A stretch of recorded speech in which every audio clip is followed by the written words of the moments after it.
Instalado a nuestro panelista de los días jueves, a uno de nuestros panelistas de los días jueves, porque si no es Pablo Contreras, recibimos a Isidora o a otro abogado de Juris Maule. ¿Cómo está Pablo? Bienvenido. Muy bien. Vamos a estar abordando el día de hoy una tercera parte ya de lo que es esta trilogía de lo que era relación laboral. Ya vimos todo lo que era contrato de trabajo, todo lo vinculado también a lo que era autodespido, si no me equivoco, el despido y varias otras formas legales que estaban ahí involucradas. Así que con Pablo vamos a estar hablando ahora sobre esta tercera partecita que podríamos llamar de lo que es relación laboral. Son temas bastante extensos, así que lo hemos dividido en 13 segmentos y finaliza el día de hoy. Estamos ahí esperando a que Pablo esté con su micrófono tiquitaca para que comience a conversar con nosotros. Ahora sí, Pablo. Ahora sí, ahora se escucha ¿Estamos? bien. Okay. Ahora estamos. Estamos. Bueno, efectivamente tuvimos que dividir el tema de relación laboral por lo extenso en realidad que esto es. Primero abordamos el tema del contrato de trabajo, las jornadas de trabajo, algunos problemas dentro de la relación laboral, y la semana pasada no pudimos venir, estuvimos abordando el tema de los accidentes laborales y las eventuales demandas que pueden dar lugar a un accidente laboral. Entonces nos está faltando la última parte, que viene siendo la terminación del contrato de trabajo. La verdad es que en cuanto a la terminación del contrato de trabajo, es donde muchas veces existen más dudas por las partes o por los trabajadores, tanto por los empleadores al momento de terminar el contrato, como por los mismos trabajadores cuando se termina la relación laboral. La verdad es que nuestro Código del Trabajo establece algo que se ha denominado la estabilidad en el empleo. Eso básicamente significa que yo, para poder despedir a un trabajador como empleador, tengo que tener una causal específica, una causal determinada. No puedo yo, porque simplemente quiero, despedir a un trabajador. Ahora, en estricto rigor puedes hacerlo. Lo que ocurre es que si se hace, va a tener ciertas consecuencias legales relacionadas con las indemnizaciones que yo voy a tener que pagarle a ese trabajador. Estas indemnizaciones no es una indemnización que se le ocurra al juez o que se le ocurra al trabajador o al abogado que redacte una eventual demanda, sino que están tarifadas en la ley. Se mencionan cuáles van a ser esas indemnizaciones, cuál es su monto y cómo tienen que pagarse, ¿ya? Entonces, primero el código divide esto en tres tipos o grandes tipos de causales. La primera de ellas son las que se han denominado las causales objetivas. Las causales objetivas son aquellas que está muy claro o muy determinado cuál es el hecho que pone término a la relación laboral, a diferencia de las otras que son interpretativas. Vamos a explicarles por qué. El artículo 159 del Código del Trabajo regula las denominadas causales objetivas, que son aquellas como, por ejemplo, el mutuo acuerdo de las partes. O sea, evidentemente, así como una relación laboral nace del mutuo acuerdo, es decir, de un trabajador que desea trabajar y un empleador que necesita a alguien que preste un determinado servicio, también se puede extinguir porque las partes simplemente lleguen a un acuerdo y digan: oye, ¿sabes qué? Yo no quiero seguir trabajando, empleador totalmente de acuerdo, y se le pone término a la relación laboral, es decir, se consensuó. Si se consensuó, algo que tiene muy claro es que también tienen que consensuarse cuáles van a ser las eventuales indemnizaciones, si es que hay alguna o si es que no hay ninguna. De ahí vamos a hablar cuáles son esas eventuales indemnizaciones. La segunda, y evidentemente la más también clásica, es la renuncia del trabajador. Es decir, el trabajador tiene la plena libertad de ponerle término a su relación laboral. Ahora bien, el Código del Trabajo establece que para poder renunciar a un trabajador tiene que avisar con 30 días de anticipación.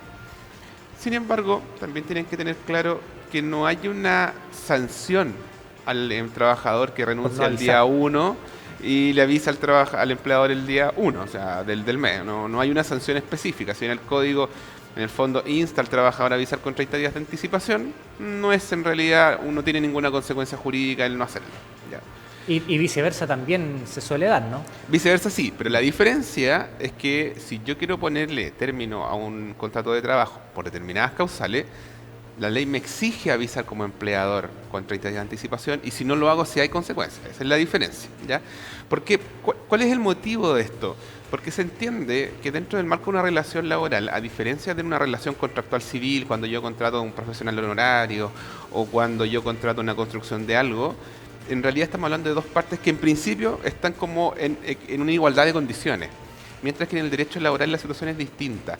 ¿Por qué? Porque el trabajador necesita su trabajo. Entonces se entiende que está más predispuesto a acceder a situaciones que a lo mejor jurídicamente no son correctas. Entonces el Código del Trabajo, entendiendo que hay una desigualdad en las facultades o las capacidades de negociar, es que dice, ok, yo al trabajador le doy ciertas facilidades, pero al empleador le impongo exigencias. ¿Por qué? Porque el empleador es quien dirige la relación laboral y tiene en el fondo la obligación, así como tiene una desigualdad en la negociación, también para equiparar la cancha, podemos decir, le impongo obligaciones al empleador para proteger un poco al trabajador. Ese es el motivo por el cual el Código del Trabajo se dice que es tutelar. Y es por eso que si el trabajador no avisa con 30 días, en realidad no pasa nada, pero si el empleador no lo hace, sí pasa.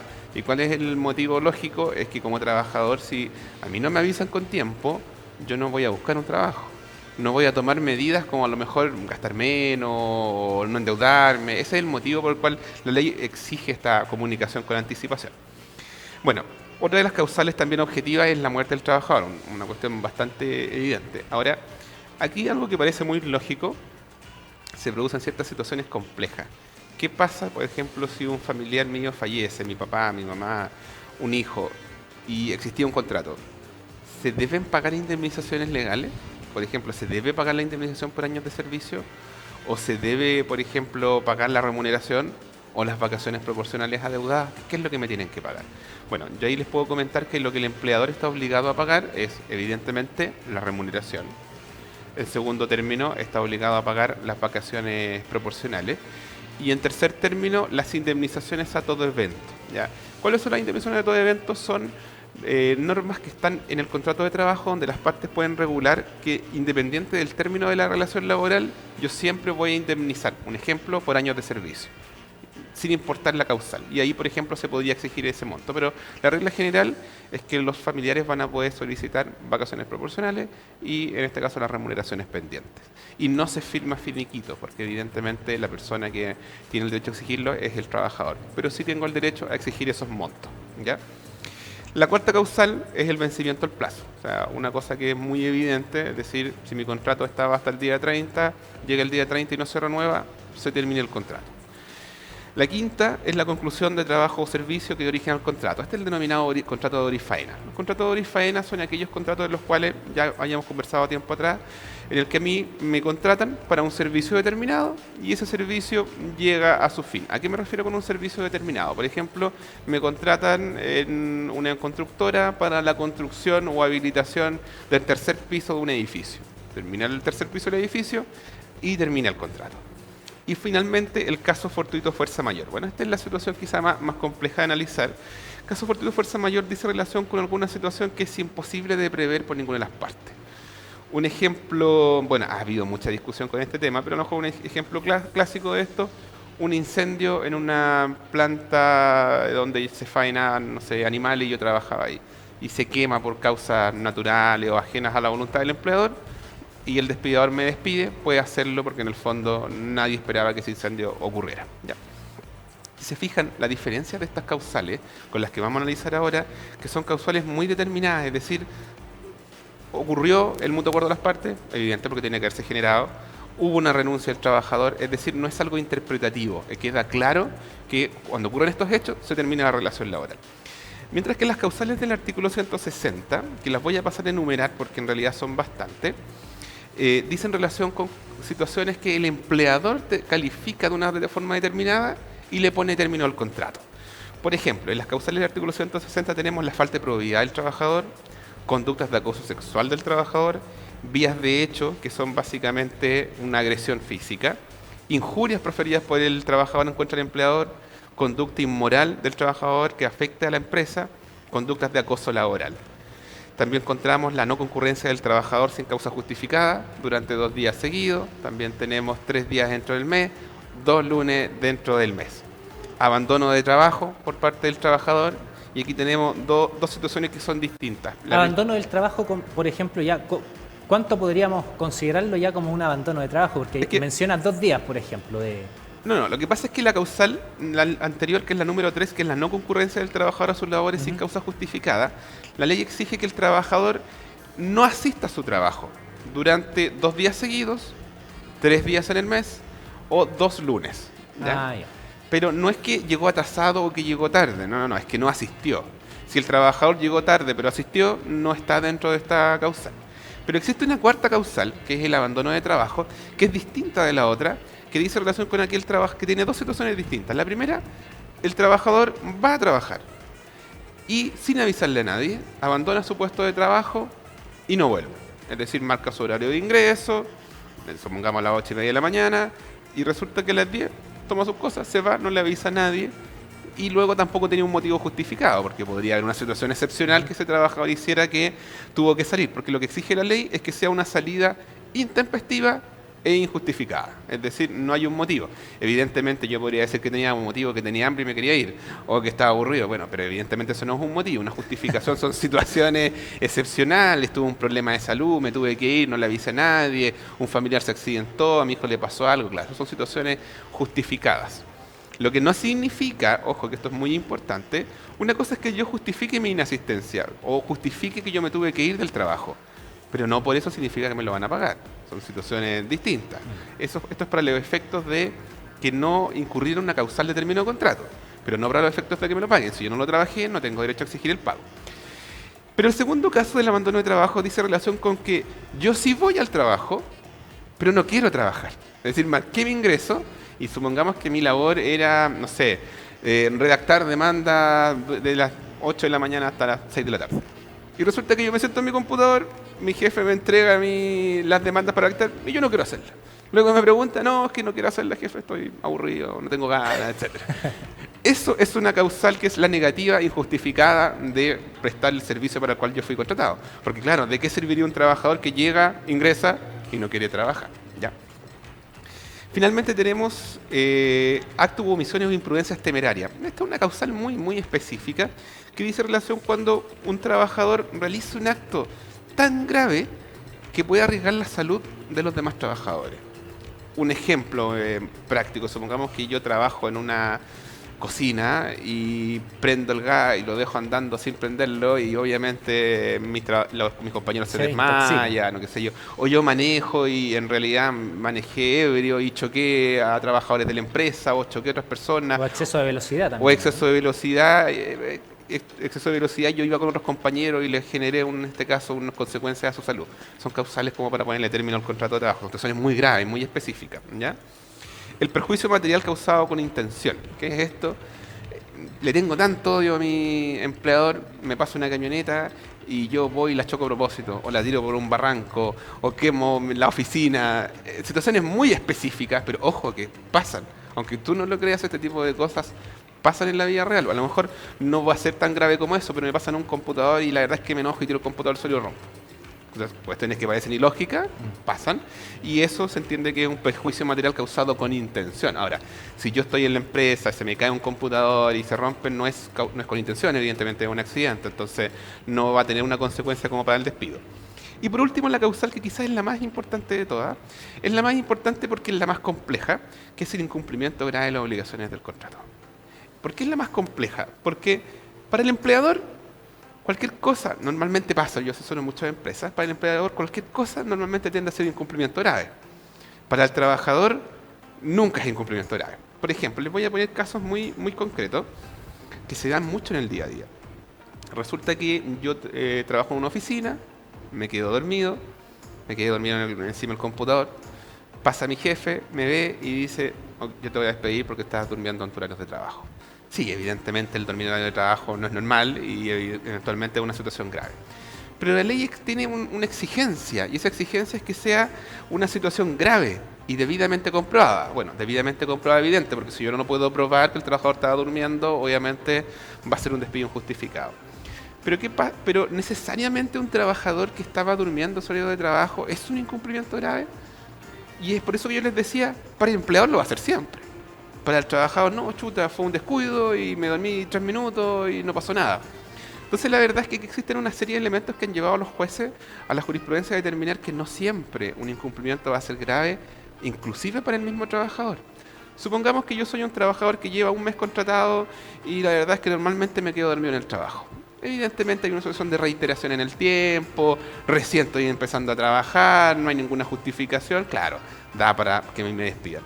Pero ¿qué pasa si es un trabajador que tiene 20 años de servicio, con una hoja intachable, nunca le han sorprendido durmiendo, es uno de los mejores trabajadores de la empresa y resulta que un día el jefe lo ve durmiendo por 30 segundos y lo despide. ¿Es lo mismo que la situación anterior? Evidentemente no. Hay un criterio de ponderación que debe llevarse a cabo y también las funciones. Porque obviamente no es lo mismo que yo contrate a una persona como guardia de seguridad para que trabaje en la noche y el trabajador solo duerma en su jornada de trabajo, a que yo contrate a una persona que trabaja en la oficina y se quede dormido un rato. Porque la consecuencia no es la misma. ¿Cuál es la consecuencia de que se quede dormido en el caso del oficinista? Que se perdieron 10, 15 minutos de trabajo. En cambio, en el caso del guardia de seguridad es que se pone a robar todo. Entonces, evidentemente va a depender en gran medida del contexto, la duración de la relación laboral, el tipo de trabajo para el que fui contratado, porque obviamente si yo opero una grúa y resulta que me quedo dormido, o soy chofer y me quedo dormido, no es lo mismo. Entonces, al final del día va a depender en gran medida de la situación en que se dé. Y por último, tenemos la causal, que también yo creo que todo el mundo que ha trabajado con un contrato de trabajo alguna vez lo han despedido por esto, que es la denominada necesidades de la empresa. La verdad es que también esta es una de las causales más controversiales, porque la causal necesidades de la empresa, dice el Código del Trabajo, que cuando el empleador le va a poner término cuando existan situaciones anormales en la empresa, en el establecimiento o servicio, que tengan que ver con la racionalización de los servicios, cambio en las condiciones del mercado, baja en la productividad. ¿Y por qué es la causal quizá una de las más usadas? Porque es una forma de ponerle término al contrato, muchas veces con cuestiones muy ambiguas.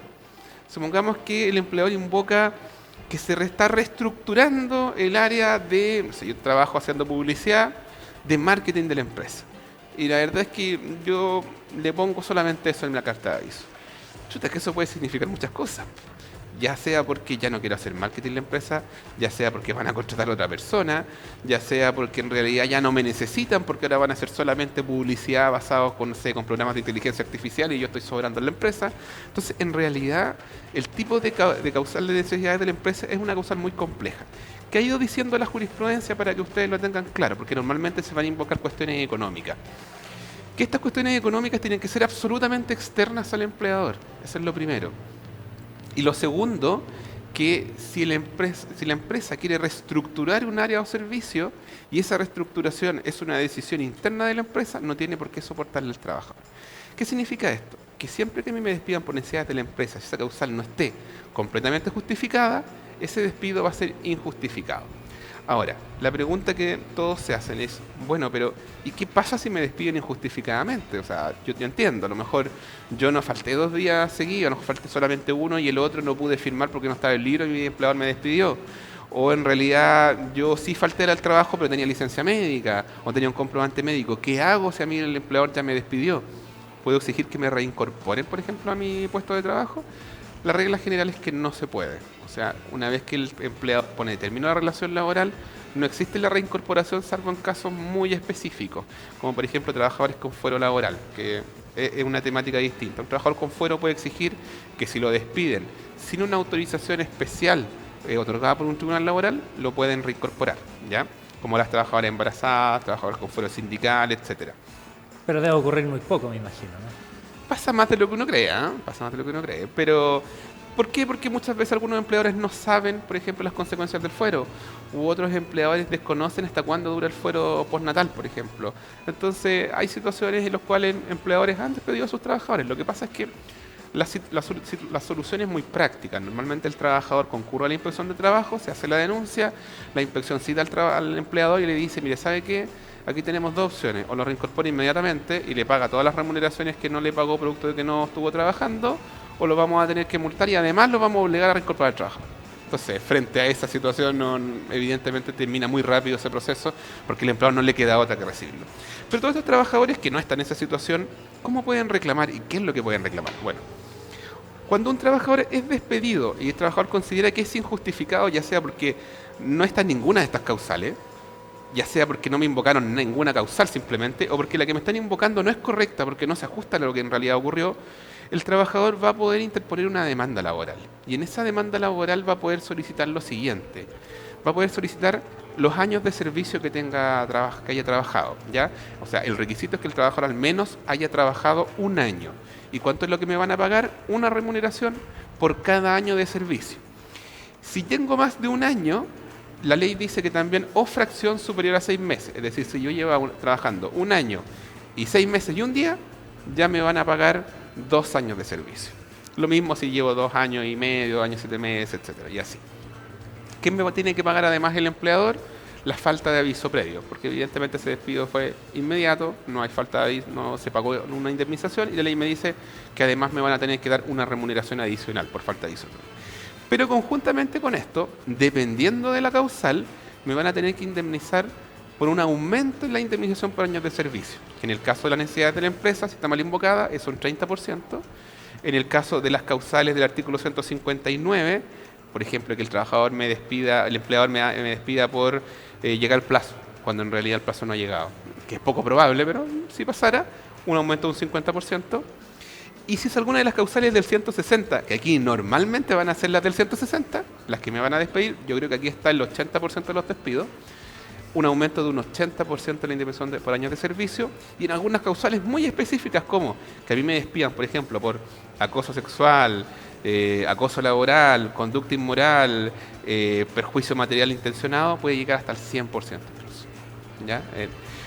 Ahora bien, ¿cómo funciona esta demanda laboral? Bueno, ahí la verdad es que ustedes, yo les recomiendo asesórense directamente por un abogado. Ese abogado les va a explicar qué es lo que tienen que hacer.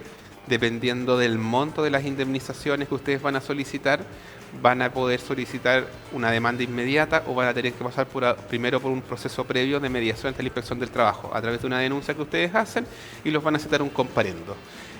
Ese comparendo, mucha gente piensa o muchos trabajadores piensan que al hacer la denuncia a la Inspección del Trabajo se va a solucionar el problema ahí. Es decir, si a mí me despidieron, supongamos, por inasistencia justificada, que yo no habría ido 2 días a trabajar, pero en realidad tenía licencia médica, mi empleador igualmente me despidió, y yo voy a la Inspección del Trabajo y presento una denuncia, muchos trabajadores piensan que ahí se soluciona el problema, pero la verdad es que no. Porque la Inspección del Trabajo no es un organismo que puede calificar un despido. La ley solamente le entrega competencia para calificar la relación laboral misma, es decir, todo lo que ocurre durante la relación laboral. Pero lo que ocurre terminada la relación laboral es de competencia exclusiva de los tribunales laborales. La Inspección del Trabajo, ¿qué es lo que puede hacer? Citar a las partes a un comparendo donde les va a permitir llegar a un acuerdo.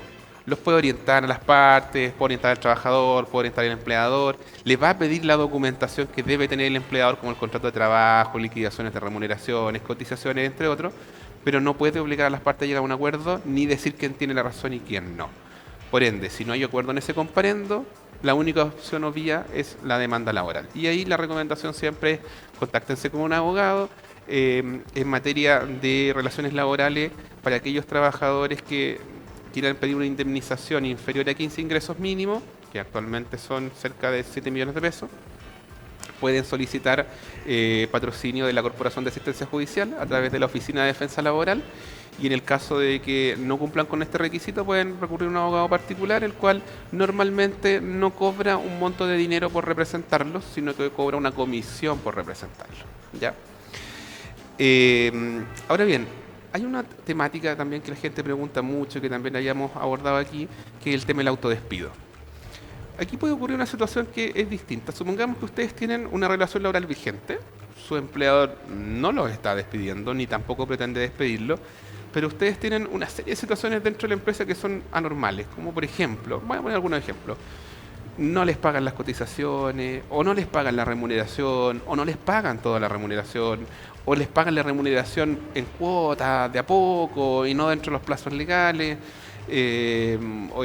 O por ejemplo hay un maltrato por parte del empleador o maltrato por parte de otros trabajadores, yo he denunciado pero no pasa nada, o supongamos que hago turno extra y no me pagan los turnos extras. Estoy nombrando algunas, pueden haber muchas más, es decir, así como hay relaciones laborales pueden haber cientos de problemas, pero obviamente hay que calificarlo.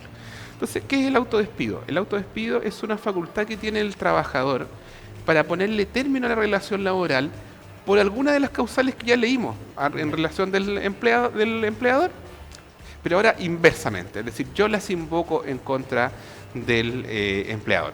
Hay muchas que evidentemente no son aplicables por la naturaleza misma de estas, pero hay algunas que normalmente van a ser muy aplicables, como por ejemplo el incumplimiento de las obligaciones del contrato. Porque así como el trabajador puede incumplir gravemente el contrato, también lo puede hacer el empleador. Y normalmente esta va a ser la causal que se va a utilizar. Supongamos que no me pagaron cotizaciones de hace un año y llevo 3 años trabajando. yo podría autodespedirme e invocar incumplimiento grave de las obligaciones del contrato, porque los tribunales han dicho que más de 2 cotizaciones impagas por parte del empleador van a dar lugar a un incumplimiento grave, o el no pago de remuneraciones, o el no pago íntegro de remuneraciones, o que me paguen la remuneración atrasada, son causales suficientes para ponerle término a la relación laboral. Bueno, y en la práctica, ¿cómo funciona y qué puedo pedir? La ley dice que yo puedo pedir lo mismo que si el despido fuese injustificado. Es decir, voy a poder solicitar al tribunal laboral que me paguen mis años de servicio, que me paguen una falta de aviso previo, que me paguen además un incremento en la indemnización por años de servicio, dependiendo cuál va a ser la causal. Como normalmente, en el 95% de los casos, la causal que se va a invocar va a ser incumplimiento grave de las obligaciones del contrato, significa que voy a poder pedir un aumento en un 80% de la indemnización por años de servicio. Para pasar esta cuestión un poquito a números, supongamos que yo ganaba 500.000 pesos, tenía 2 años de servicio, voy a poder solicitarle al tribunal lo siguiente: 2 remuneraciones por concepto de años de servicio, que ahí tenemos 1.000.000 de pesos, un aumento en la indemnización de un 80%, que significa que me van a poder dar 800.000 pesos más, y una remuneración por falta de aviso previo, es decir, 500.000 pesos más. Total, 2.300.000 pesos. Esa es más o menos la lógica para que ustedes entiendan. Obviamente cada uno lo tendrá que sacar dependiendo de la remuneración. Ahora, también mucha gente dice, ya, pero ¿y qué remuneración? ¿Sueldo líquido o el sueldo bruto? Y la verdad es que la ley habla del sueldo bruto imponible, es decir, salvo y descontando aquellos beneficios que yo recibo cada cierto tiempo. Supongamos que recibo un bono anual en el mes de septiembre de 200.000 pesos, no, ese no se computa para los efectos del cálculo. ¿Cuál es el monto de la indemnización entonces? Mi sueldo bruto, descontando estas situaciones excepcionales. Supongamos que yo el mes de diciembre hice 10 horas extras, pero en enero no hice ninguna, tampoco se computan para los efectos de este cálculo. Supongamos que yo gano 500 líquido, pero en realidad son 700 brutos. 700 es el base de cálculo para la indemnización, no los 500, ¿ya? Junto con ello, ¿cómo funciona? ¿Cómo se operativiza? Voy y le digo a mi empleador, ¿sabe qué? Me autodespido y me voy, chao. No, esto tiene un proceso, ¿ya? Lo primero que tienen que hacer ustedes es redactar una carta de autodespido, que es muy similar a la carta de aviso de término de contrato, en la cual yo tengo que de manera pormenorizada señalar todas y cada uno de los motivos por los cuales me estoy autodespidiendo. Luego esa carta la tengo que imprimir en 3 copias. Una de estas la entrego en la inspección del trabajo. En la inspección me van a colocar unos timbres o me van a colocar un logo, dependiendo con un número. Con eso me van a devolver 2 cartas a mí. Una quedó en manos de la inspección, la otra carta yo debo enviarla por carta certificada a mi empleador, por Correos de Chile, y una vez que tengo esa carta certificada tengo que guardar el comprobante que me dan en el correo, y con la copia de la otra carta que me quedó a mí, con el timbre de la inspección de trabajo o con este logo de la inspección de trabajo, yo se lo entrego a un abogado para que redacte la demanda, ¿ya? Esto es súper importante. Ahora, el consejo que yo les puedo dar a cada uno de ustedes no es que ustedes mismos tomen su causal y ustedes mismos hagan la carta, porque tiene ciertas formalidades, tiene ciertos requisitos, los cuales, si bien en la inspección del trabajo los pueden orientar, normalmente recomiendan que ojalá un abogado la redacte. Entonces, si ustedes quieren autodespedirse, si quieren contratar a un abogado, háganlo antes de autodespedirse. Entonces, contratan al abogado para que les redacte la carta y haga por ustedes este proceso que de repente es un poquito complejo, y con la carta ya lista, ustedes ya no asisten más a su trabajo y presentan la demanda laboral. Es un proceso que normalmente tarda, dependiendo si hay acuerdo o no, de 3 meses hasta 8 meses, 9 meses en primera instancia, y si no hay acuerdo o hay sentencia favorable y una parte no está de acuerdo y reside a la corte, puede durar 4 a 5 meses más. Perfecto. Y en el caso de despidos injustificados. El caso de despido injustificado, la situación es muy similar. Con la carta de aviso de término de contrato, contrato de trabajo, liquidaciones de sueldo, certificado de cotizaciones, yo les recomiendo acérquense a un abogado, ¿ya? Porque los plazos son breves. Este es un tema muy, muy relevante. Los plazos para demandar son de 60 días hábiles por despido injustificado. No hay más plazo. Hay gente que de repente viene a los 4 meses. ¿Por qué? Porque hay mucha gente que la despide y empieza a negociar directamente con el empleador, que le dé un poquito más, y esta cuestión de repente se empieza a alargar, se empieza a alargar, se empieza a alargar. Y pasa el tiempo. Y pasa el tiempo y después ya no se puede demandar. Otra cosa también muy relevante. Si ustedes firman el finiquito, significa que están de acuerdo con la causal de término de contrato y con las indemnizaciones del finiquito. Por ende, luego no van a poder demandar. ¿Qué es lo que ustedes pueden hacer? Es una reserva de derechos. Una reserva de derechos es básicamente una glosa que ustedes van a poner a mano en el finiquito cuando lo vayan a firmar, ya sea en la notaría o en el registro civil donde no hay notarías o en la inspección del trabajo. donde ustedes van a poder reservarse los motivos por los cuales quieren demandar. Pero ojo, también mucha gente lo hace y le coloca, me reservo el derecho a demandar. Eso no sirve. ¿Por qué? Porque lo que se exige por la ley es que debe ser específico. ¿A qué voy a demandar yo? Por ejemplo, me reservo el derecho a demandar por despido injustificado, porque no estoy de acuerdo con la causal. O al contrario, supongamos que no me pagaron cotizaciones. Me reservo el derecho a demandar por no pago cotizaciones. O ya sea que no estoy de acuerdo porque no me pagaron un bono. Me reservo el derecho a demandar por no el bono, por no pago del bono, de la fecha tanto. Tiene que ser específico. Entonces, nuevamente, la recomendación es, antes de firmar el finiquito, si ustedes no están de acuerdo con la causal, asesórense con un abogado. ¿Por qué? Porque les va a decir qué colocar en la reserva de derechos. Porque yo también entiendo a mucha gente que dice que yo quiero firmar el finiquito, no importa que no me indemnicen al tiro porque igual me van a pagar algo. A lo mejor me van a pagar mi remuneración, me van a pagar las vacaciones proporcionales, puede que alguna indemnización también me paguen. Entonces yo quiero demandar, pero también quiero recibir ese dinero porque ¿qué hago mientras? Si los juicios se demoran. Entonces la posibilidad es que ustedes pueden firmar el finiquito, recibir el dinero del finiquito y colocar en este caso la reserva de derechos, pero vayan siempre asesorados porque si no se pueden equivocar. Y otra cosa importante, está prohibido tanto para las notarías como para los empleadores, que yo he escuchado mucho que pasa esto lamentablemente, prohibir que el trabajador se reserve derechos. Es un derecho del trabajador reservarse el derecho para poder demandar en el futuro. No pueden prohibirles ni condicionar la firma del finiquito a que no me reserve los derechos a demandar. Perfecto. Pablo Contreras, abogado de Juris Maule, estudio jurídico que está ubicado en Talca, está apareciendo en la página web. Horarios de atención, ya sabemos ahí que están en una oficina también, atención presencial y telemática, ¿no? Sí, los horarios son de 9 a 1 y luego de 3 a 7 de la tarde, ¿ya? Igual la recomendación siempre es que por intermedio de la página web, que es www.jurismaule.cl, traten primero de contactarnos, ya sea por cualquiera de nuestros medios, WhatsApp, llamada telefónica, correo electrónico, y reservar una hora, porque no siempre se va a poder atender porque de repente hay mucha gente. En verano hay menos gente, evidentemente, en verano muchos están de vacaciones, pero normalmente en los periodos marzo en adelante hay que agendar una hora porque la gente viene muchas veces y no podemos atenderlo porque estamos ocupados. Entonces, no necesitan reservar con una semana de anticipación, pero sí con un par de días. Perfecto. Pablo, que estén muy bien, nos estamos viendo la próxima semana. Muchas gracias, hasta luego. A ustedes en sus casas también agradecerle la preferencia, la sintonía y nosotros nos reencontramos a las 14 horas en las noticias de media tarde. Será hasta entonces. Chao, chao. Buen jueves.